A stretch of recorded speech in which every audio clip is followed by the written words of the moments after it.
বিসমিল্লাহির রহমানির রহিম। আসসালামু আলাইকুম। সবাই কেমন আছেন? আল্লাহর রহমতে আশা করি সবাই খুবই ভালো আছেন। আমরা আলহামদুলিল্লাহ আল্লাহর রহমতে আপনাদের দোয়ায় খুবই ভালো আছি। তো হাঁড়ি গরম হওয়ার পরে দিয়ে দিলাম সয়াবিন তেল। আমি আজকে আপনাদের সাথে আরেকটা নতুন রেসিপি করার জন্য চলে আসলাম।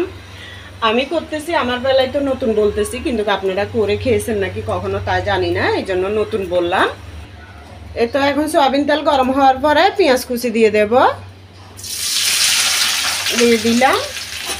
আপনারা যতটুকু পেঁয়াজ খান ওই আন্দাজ অনুযায়ী দিবেন। আমি আমার হাতে এক মুঠো দিছি। এটা পেঁয়াজটা গরম হতে হতে মানে ভাজা হতে হতে এই দেখুন এখানে কয়টা কাঁঠাল বিচি ভালো করে পরিষ্কার করে নিছি, কেটেও নিছি এইভাবে।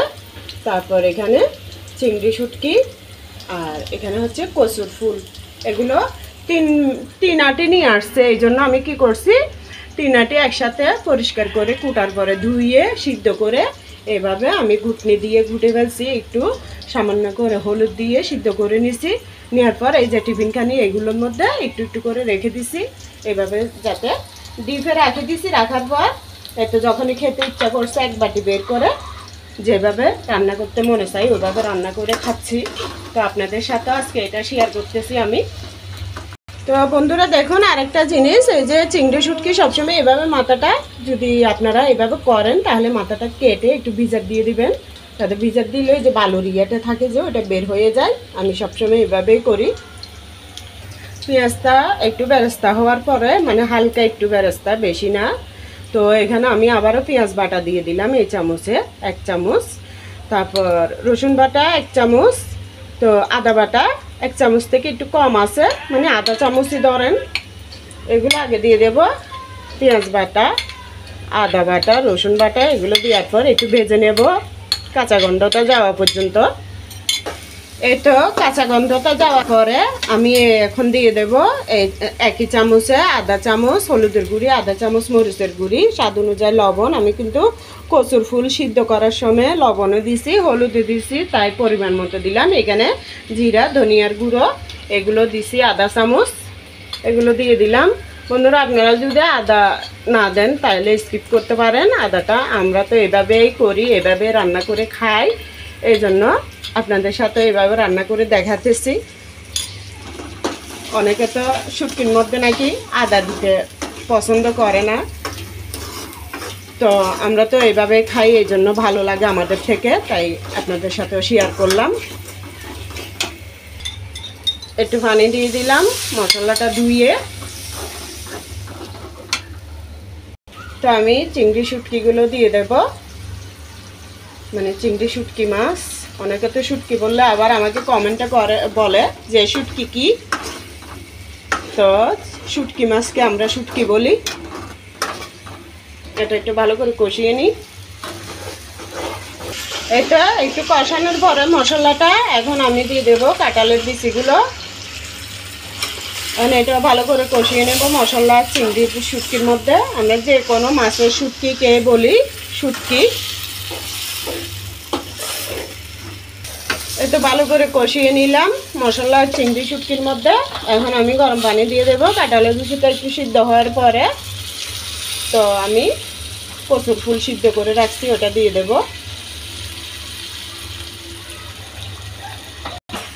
এখন দিয়ে দেব সিদ্ধ করে রাখা কচুর ফুলগুলো, এই যে দিয়ে দিলাম। দেখুন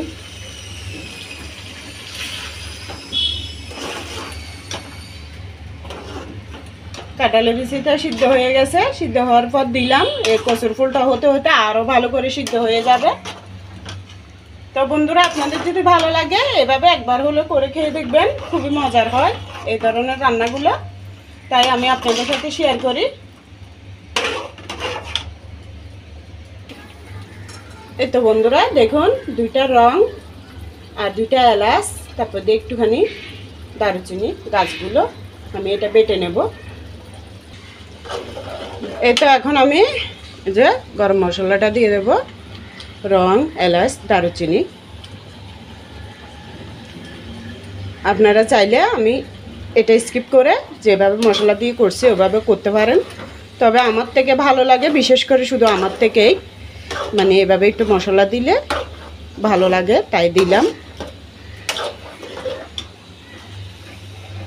এবার আমি একটু ধনিয়া পাতা দিয়ে দিই।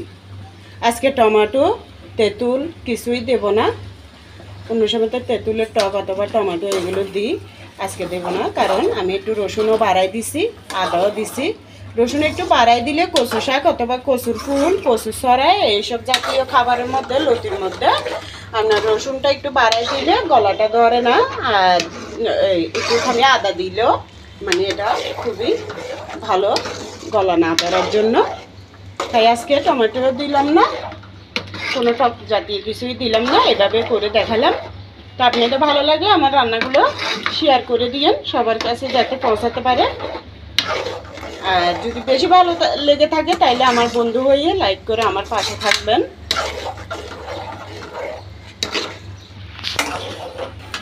এই তো এখন নামানোর 2 মিনিট আগে আমি কাঁচামরিচ কয়টাকে এভাবে থেতে করে দিয়ে দিচ্ছি। এটা গ্যারান্টিটা খুবই ভালো লাগবে, খেতেও ভালো লাগবে।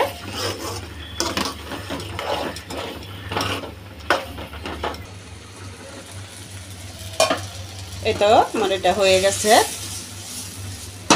আমার হাত পুড়ে যাচ্ছে, আবার একটু ফ্রিজে ঢেলে নিচ্ছি। তো আপনাদের ভালো লাগলে কমেন্টে জানাইয়েন কেমন হয়েছে। সবাই ভালো থাকবেন, আমার জন্য দোয়া করবেন রান্নার মাধ্যমে যাতে এগিয়ে যেতে পারি। আসসালামু আলাইকুম।